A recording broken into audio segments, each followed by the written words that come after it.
Não vai dar para varrer isso por debaixo do tapete. Olha, o New York Times botou manchete. Bota aí pra gente, Bruno. Manchete no New York Times. Trump Media Group processa o juiz brasileiro que avalia a prisão de Jair Bolsonaro. Na Forbes, Trump processa o juiz brasileiro e inimigo de Musk sobre sua suposta censura. Associated Press, Trump Media Group processa o ministro do Supremo Tribunal Federal que investiga o Bolsonaro.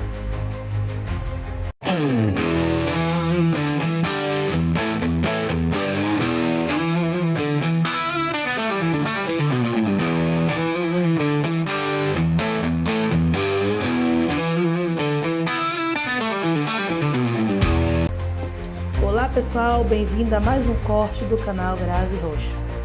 A era de domínio de Lorde Moraes Morte pode estar prestes a enfrentar sua maior resistência internacional.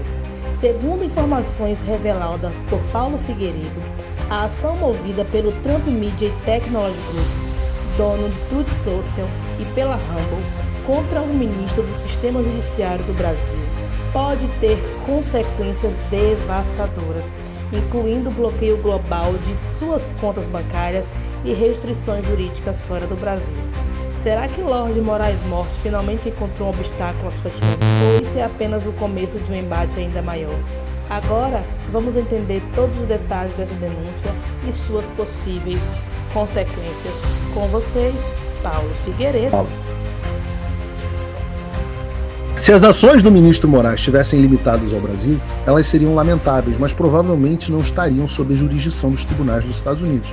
Bom, se o Moraes só tivesse perseguindo dissidente político no Brasil, o problema é do Brasil. Mas, no entanto, muitas das ações do ministro Moraes, incluindo ordens de censura ilegais contestadas nesta ação, têm impacto direto nos Estados Unidos, forçando empresas americanas sem qualquer presença no Brasil a cumprir suas determinações. Essas ações têm o efeito de suprimir a liberdade de expressão não apenas no Brasil, mas também nos Estados Unidos e em todo o mundo. Prestem atenção nisso. Quem acompanha o Paulo Figueiredo Show sabe que eu sempre disse que a gente ia se beneficiar dessa ousadia, dessa arrogância, dessa vaidade do Alexandre e que na hora certa a gente ia agir em cima dessas coisas. Pois bem, o que esse trecho fala é exatamente isso. Veja, eu vou reler essa parte. Aliás, não vou reler nada, já li muita coisa. E esse é o grande erro. Esse é o calcanhar de Aquiles. Se o Alexandre tivesse continuado censurando gente só no Brasil, não havia nada que pudesse ser feito por um tribunal americano. Pior ainda, sem botar os americanos na reta, ia ser muito mais difícil convencer eles de que as ações contra o regime do Moraes eram necessárias. Mas ele errou. Ele pensou ter um tamanho que ele não tem, que é a característica da arrogância.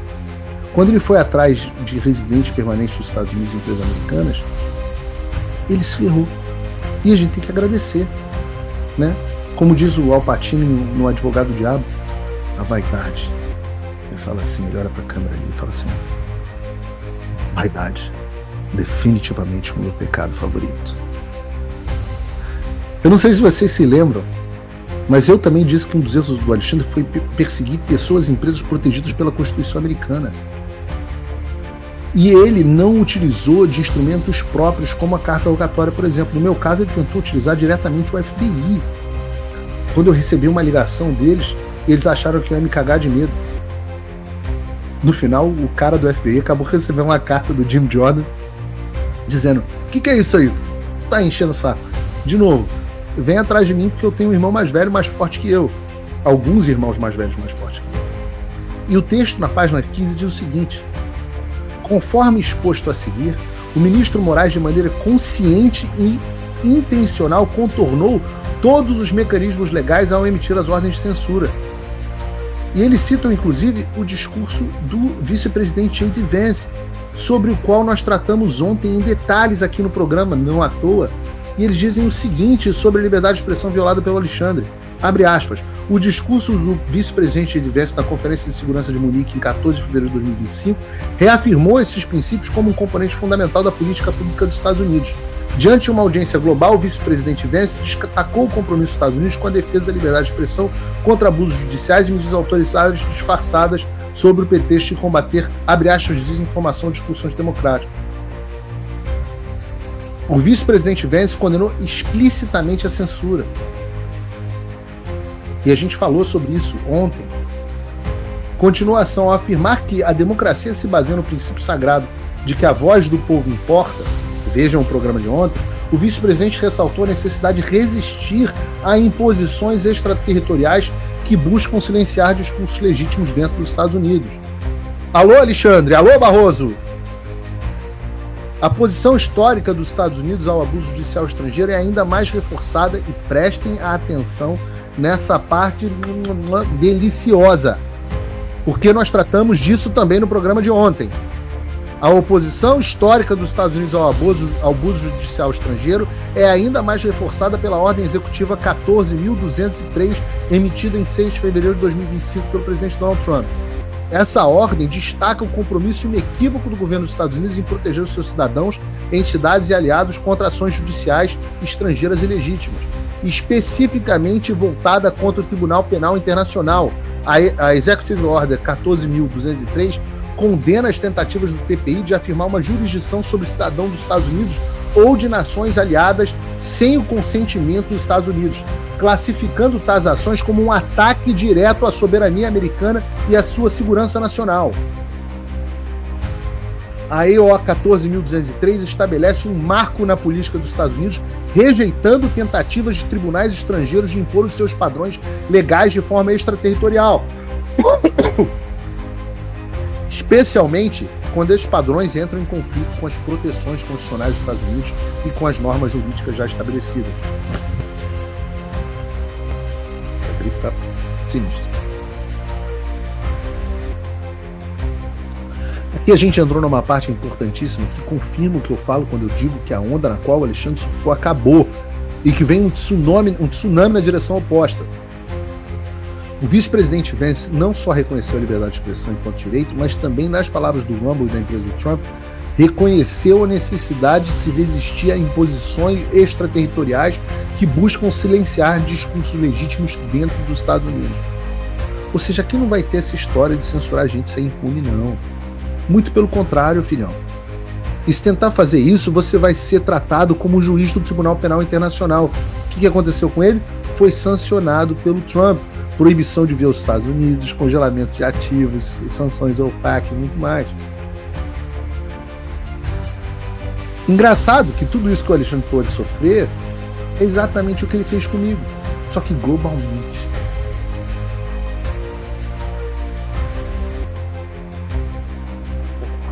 Tudo bem, Alexandre, você caçou meu passaporte, né? Tá bom. Não tem problema, não tenho outro, viajo com outro. E você? Você pode viajar? Viaja aí, Alexandre. Chega aí. Aliás, vem aqui, pô, sustentar aqui a tua... se defender nesse processo, pô. Chega aí rapidão, só pra ver um negócio. Vai ser maneirão. Quem que tá preso aqui no seu país?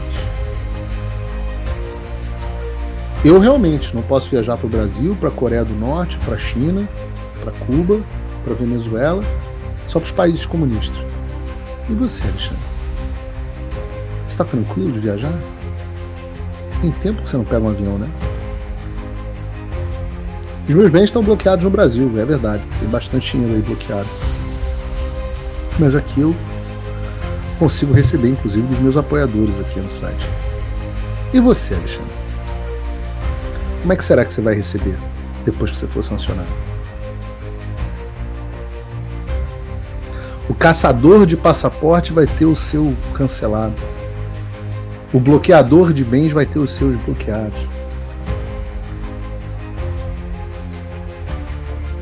Seguindo os argumentos elencados, para justificar a alegação deles de que o Alexandre extrapolou a jurisdição dele e começou a perseguir o ramo em solo americano, eles trazem o caso do nosso querido Alan dos Santos. Vamos ler aqui na página 18. Eles dizem: o dissidente político A, que é o Alan dos Santos, é um comentarista conservador e blogueiro brasileiro radicado nos Estados Unidos. Eles contam a história inteira do Alan. Falam que ele, com o tempo, as reportagens começaram a incomodar o Alexandre. Disseram que o dissidente político veio para os Estados Unidos em 2021 e que depois o Moraes expediu um mandado de prisão contra ele, acusando de crimes de disseminação de desinformação e críticas ao STF. Diz o texto: atividades que nos Estados Unidos são expressamente protegidas pela primeira emenda. Continua. O Alan solicitou o asilo político nos Estados Unidos, onde permanece até hoje. Em março de 2024, os Estados Unidos rejeitaram o pedido de extradição feito pelo Brasil contra o dissidente político o Alan, agora um jornalista exilado vivendo em território americano. As autoridades dos Estados Unidos determinaram que as acusações contra ele eram, abre aspas, crimes de opinião, protegidos pela primeira emenda e, portanto, não se qualificavam como delitos passíveis de extradição sob o Tratado de Assistência Mútua Jurídica entre o Brasil e os Estados Unidos, o tal do MLAT. Assim, não havia base legal válida para a extradição.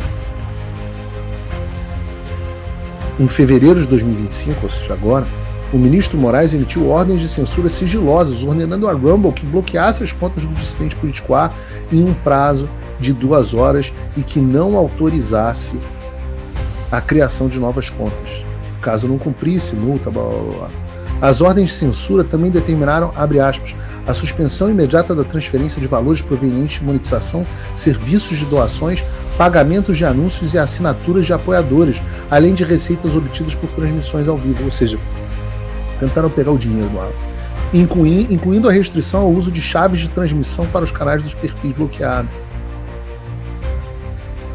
As ordens de censura fazem alegações vagas de zoação, afirmando que o dissidente político A estaria usando as plataformas e provedores de serviço como, abre aspas, escudos protetores para práticas de atividades ilegais, garantindo ao investigado uma cláusula de imunidade criminal para cometer crimes supostamente já indicados pela Polícia Federal.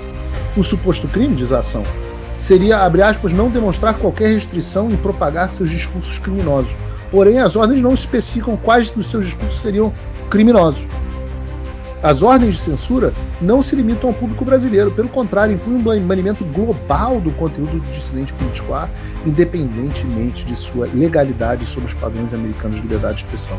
As ordens determinam que a Rumble, mesmo sendo uma empresa sediada na Flórida, se qualquer operação no Brasil imponha um bloqueio universal às contas-alvo, criando um apagão total de conteúdo, inclusive para usuários nos Estados Unidos.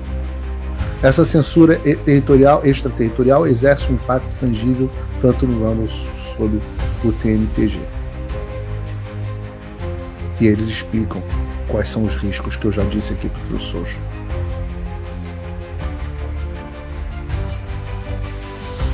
Eles continuam. Essas ordens, emitidas por meio de procedimentos sigilosos no Brasil, expandem indevidamente o poder judicial brasileiro sobre atividades legais nos Estados Unidos, prejudicando a capacidade do Rumble e da Trump Media de fornecer conteúdo protegido pela primeira emenda em território americano. Caso empresas, essa parte é interessante, caso empresas como Google ou Apple acatem as exigências extraterritoriais do ministro Alexandre de Moraes, a repressão pode se intensificar, privando provedores de serviços americanos como Rumble e plataformas como True Social do direito à livre expressão. Isso resultaria no bloqueio ao acesso de milhões de usuários nos Estados Unidos a debates políticos essenciais, minando diretamente a liberdade de expressão protegida pela Constituição americana. E tudo isso é para ficar absolutamente evidente que o Alexandre se utilizou de técnicas de mafioso. É uma briga muito grande.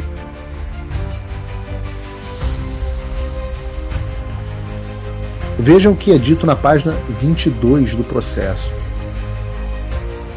As ações ultravídeos do ministro Moraes para evitar o agora entra numa parte interessante, que é a parte do que o Alexandre viola dos tratados internacionais. As ações ultravídeos do ministro Alexandre de Moraes para evitar o Tratado de Assistência Mútua Jurídica, a Convenção de Haia sobre a citação e o processo tradicional de cartas rogatórias não foram acidentais ou involuntárias, mas sim deliberadas e calculadas. Ao intencionalmente contornar os 3 mecanismos legais,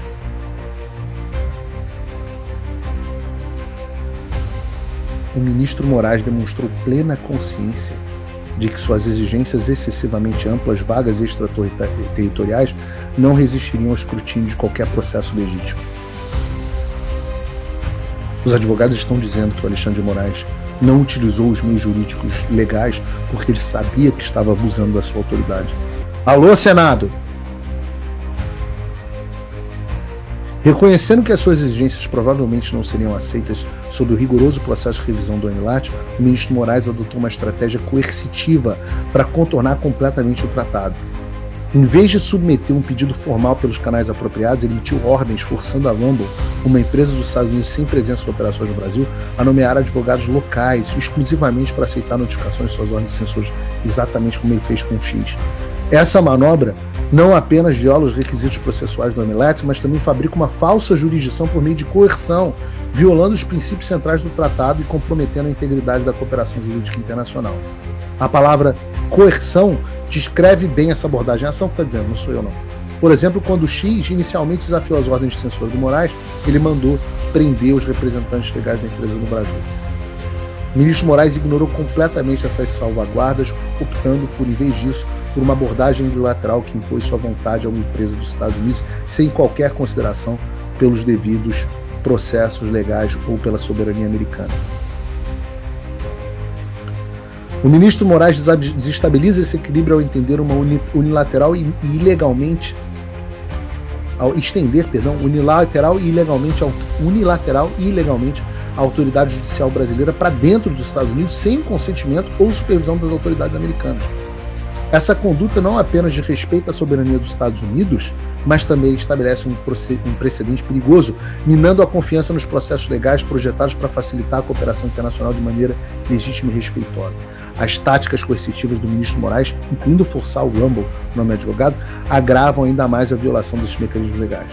Suas ações demonstram um esforço calculado para fabricar jurisdição e impor uma legislação brasileira de forma extraterritorial em clara violação dos princípios de conformidade internacional.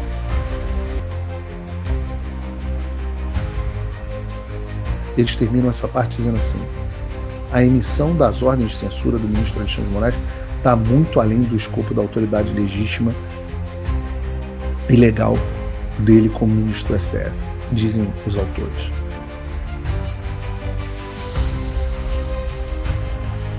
E aí eles voltam, nesse momento, às conversas sobre sanções ao Alexandre. Vejam na página 26. O ministro Alexandre de Moraes adota táticas extrajudiciais que estão em claro conflito com a política pública dos Estados Unidos, conforme estabelecido pela Ordem Executiva 14.203, emitida pelo presidente Donald Trump no início desse mês. Essa ordem executiva se opõe à interferência judicial estrangeira e busca impor jurisdição sobre entidades americanas sem o devido consentimento. Ao coagir o Rumble a nomear advogados no Brasil e ameaçá-la com penalidades caso não cumpra suas ordens, o ministro Moraes reproduz o mesmo tipo de conduta extraterritorial condenada pelo Executive Order 14203. Além disso, as suas ordens buscam um contorno tanto da decisão anterior do governo dos Estados Unidos quanto os freios e contrapesos estabelecidos pelo EMILAT e outros mecanismos internacionais, ameaçando a soberania das leis americanas e prejudicando a cooperação internacional. A ação que está dizendo não sou eu agora. Prestem atenção nessas aspas. Os paralelos entre as ações do Tribunal Penal Internacional condenadas pela Executive Order 14.203 e a conduta do ministro são notáveis. Ambos envolvem atores judiciais estrangeiros tentando impor jurisdição extraterritorial sobre indivíduos e entidades além do seu alcance legítimo e sem consentimento dos Estados Unidos. Assim como o EO 14.203 classifica as investigações e mandados de prisão do TPI contra cidadãos americanos como ilegítimos e uma ameaça à soberania, as ordens de censura do ministro Moraes tentam impor leis brasileiras de censura sobre empresas sediadas nos Estados Unidos, violando a liberdade de expressão protegida constitucionalmente e ultrapassando os limites da autoridade judicial legítima. Prestem atenção, eu já expliquei que essa ordem executiva é a mesma que gerou sanções do Trump ao pessoal do Tribunal Penal Internacional. O que os advogados do Trump estão dizendo aqui na Corte Federal é que as ações do ministro Alexandre de Moraes são análogas. Nas palavras deles, atenção, senadores, pelo amor de Deus, Dizem os advogados do Trump, as ordens do ministro Moraes seguem o mesmo padrão de abuso de autoridade. Está escrito aqui, abuso de autoridade. Abre 2 pontos. Ao mirar empresas sediadas nos Estados Unidos, como a Rumble e a Trump Media, suas ordens exigem remoção de conteúdo legalmente protegido, conteúdo que não viola as leis dos Estados Unidos. Assim como as ações do TPI descritas na EO 14203, as ações do ministro Moraes desconsideram a soberania dos Estados Unidos ao contornar os canais legais apropriados para citação e execução de tais ordens. Ele impõe unilateralmente decisões judiciais estrangeiras a empresas e atividades americanas que operam em plena conformidade com a lei dos Estados Unidos. A EO 14203 enfatiza que o abuso judicial estrangeiro não é apenas uma questão processual, mas uma ameaça substancial aos Estados Unidos. Ao tentar impor lei de censura estrangeira a uma empresa americana, as ações do ministro refletem os esforços do TPI para processar cidadãos dos Estados Unidos por condutas que ocorrem fora da sua jurisdição. Alexandre, você está compreendendo que existe agora no Tribunal Federal Americano a discussão de que suas ações se encaixam perfeitamente no contexto da Ordem Executiva 14203 emitida pelo Trump contra o juiz do Tribunal Penal Internacional? Está aí escrito.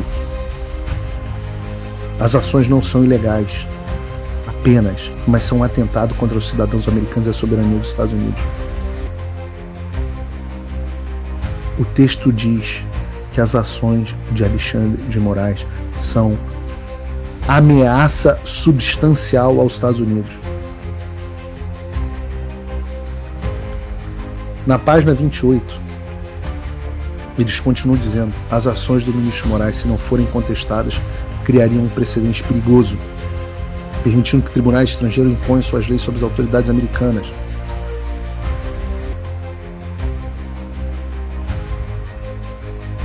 Isso representaria uma ameaça direta aos princípios fundamentais da soberania dos Estados Unidos, da liberdade de expressão e do livre debate público. E terminando esse capítulo, se aproximando do final do texto, eles citam uma das partes mais importantes de todas, que eu marquei em azul aí na imagem. O que eles dizem?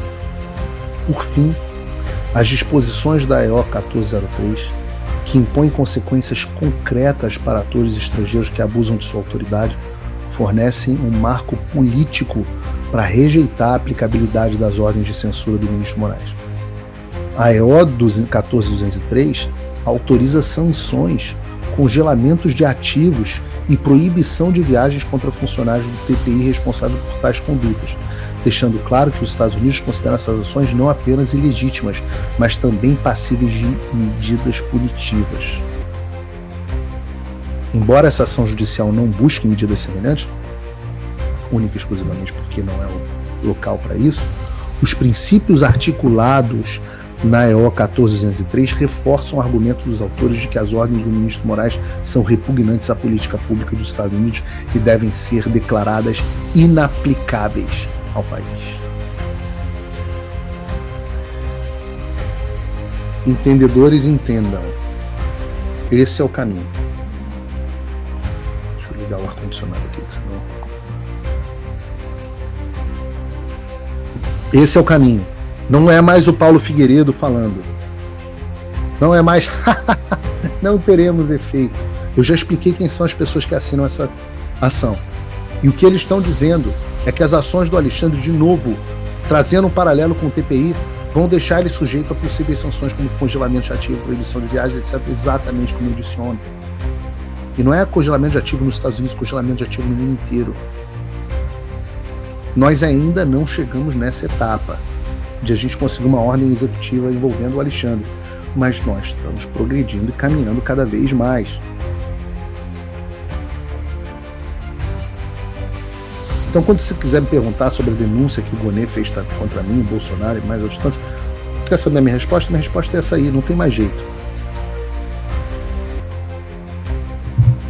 As ações do Alexandre não têm mais nenhum efeito coercitivo sobre mim, muito pelo contrário. Só me dão mais argumentos, tá aí. Obrigado, Alexandre, graças a você eu consegui entrar com essa ação. Eu não, Trump. Mas eu consegui estar dentro da ação que o Trump entrou, com uma forma mais precisa de dizer essas palavras.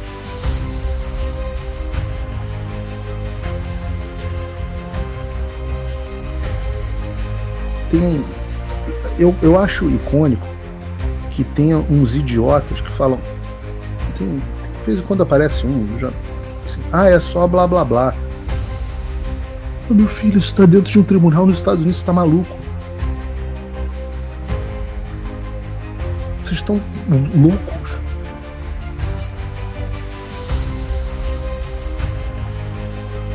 O que vocês acham que essa ação trata? Ora, vamos tratar dos pedidos objetivos da ação. Vamos tratar dos pedidos objetivos, porque eles relatam todos esses casos para pedir algo ao tribunal. E o que eles pedem? Ora, tá aqui. O que eles pedem é o seguinte: pelo exposto, a Rumble e a Trump Media Group requerem que esse tribunal profira o julgamento contra o ministro Moraes.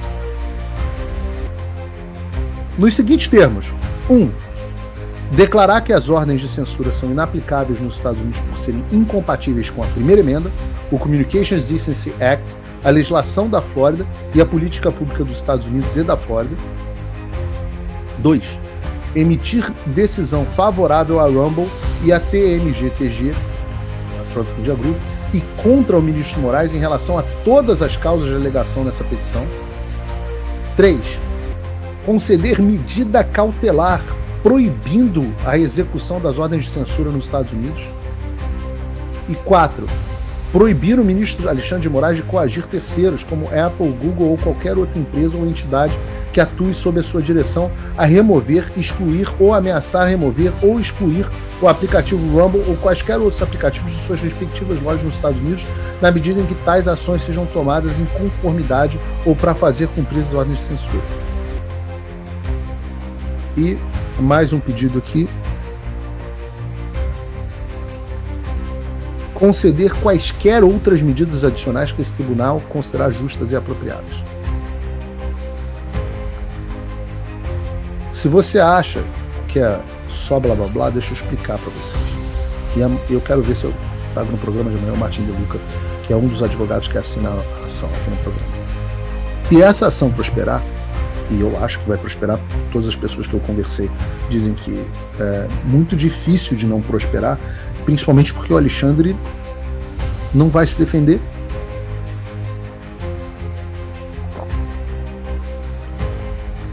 Engraçado, né, Alexandre, como são as coisas. As coisas prosperaram no Brasil contra mim sem eu ter capacidade de me defender, né?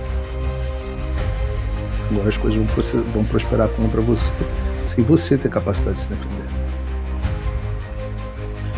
E se essa ação prosperar, absolutamente todas as ordens de censura do Alexandre contra todas as empresas americanas, como Google, X, Meta, Rumble, Locals e por aí vai, vão ser consideradas inaplicáveis e incompatíveis com a Constituição e com as leis americanas, e todas as ordens de censura que ele enviar serão proibidas de serem executadas. Além disso, ele não vai mais poder coagir empresas como Apple e Google a remover ou excluir os aplicativos das empresas de tecnologia das redes sociais. Sem isso, todo o aparato de censura do Alexandre cai. E o pior, o Alexandre fica agora numa sinuca de bico. Porque o que nós queremos que ele faça? Qual é a armadilha? A armadilha é o Rumble, o CEO do Rumble. Não sei se a gente tem aí, deveria estar na pauta, eu acho que eu também não mandei, mas vê se você acha, Bruno, tá repostado para mim no Twitter. O CEO do Rumble fez um desafio expresso ao Alexandre. Ele disse hoje que não cumprirá as ordens e que falou que nos vemos no tribunal. Já volto a isso quando vocês acharem a imagem, pode colocar aí na tela. Tá no meu X. Eu repostei. Mas as repercussões disso são gigantescas. Não vai dar para varrer debaixo do tapete. Quando o Alexandre morder a isca e retirar o Rumble do país e derrubar a empresa do Donald Trump, por favor, Alexandre, volto a te dizer, eu nunca te pedi nada. Faça isso, por favor. Derruba a empresa do Donald Trump pra gente. Derruba. Vai lá, poxa, eles estão te desafiando. Mostra que você é fodão, pô. Denunciar o Paulo Figueiredo é fácil. Vai lá, mostra que você é fodão, pô. Derruba a empresa do Trump. Agora era um bom momento para você derrubar do Elon Musk também. Vamos ver se o Elon Musk volta para essa disputa. Olha aqui. Diz o Chris Pavlovski. O Rumble não... Oi, @Alexandre. A Rumble não cumprirá suas ordens ilegais. Em vez disso, nos vemos no tribunal. Atenciosamente, Chris Pavlovski. Você deve lembrar que o Chris Pavlovski estava sentado ao meu lado como testemunha das censuras do Alexandre no Congresso dos Estados Unidos. Não vai dar para varrer isso por debaixo do tapete. Olha, o New York Times botou manchete. Bota aí pra gente, Bruno. Manchete no New York Times. Trump Media Group processa o juiz brasileiro que avalia a prisão de Jair Bolsonaro. Na Forbes, Trump processa o juiz brasileiro e inimigo de Musk sobre sua suposta censura. Associated Press. Trump Media Group processa ministro do Supremo Tribunal Federal que investiga o Bolsonaro. Teve o Wall Street Journal. E teve, assim, mas aqui no Paulo Figueiredo Show a gente não entrega a você só isso não, porque hoje eu consegui já declarações exclusivas de um dos advogados responsável por essa ação.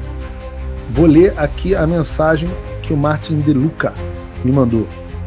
Eu espero que ele esteja no Paulo Figueiredo Show amanhã.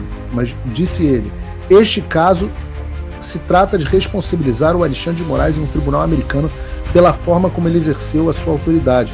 Ele usou o judiciário brasileiro não como um árbitro neutro da justiça, mas como uma arma para silenciar os seus opositores políticos, seja Jair Bolsonaro ou um dissidente político que recebeu asilo nos Estados Unidos. Nós solicitamos um julgamento com júri para determinar se um juiz estrangeiro pode usar o seu cargo para ditar qual é o discurso permitido nos Estados Unidos. Este é um caso histórico que definirá o futuro da liberdade de expressão e da soberania digital nos Estados Unidos. Nunca antes um juiz estrangeiro tentou impor a censura a empresas americanas depois que o governo dos Estados Unidos rejeitou o seu caso legal. Este processo não é apenas sobre o Rumble e a Truth Social, é sobre estabelecer um precedente de que empresas americanas seguem a lei dos Estados Unidos, não os ditames de tribunais estrangeiros agindo sem a aprovação do nosso governo. Esse, continua o Martin De Luca, esse processo é sobre mais do que censura, é sobre proteger a soberania digital da América. O ministro Moraes está usando de lawfare para alcançar além das fronteiras do Brasil, para silenciar a oposição dos Estados Unidos. Este é um precedente perigoso. Se for permitido que continue, abre a porta para governos estrangeiros weaponizarem, ou instrumentalizarem como armas seus tribunais para controlar o discurso e neutralizar os seus opositores políticos em solo americano.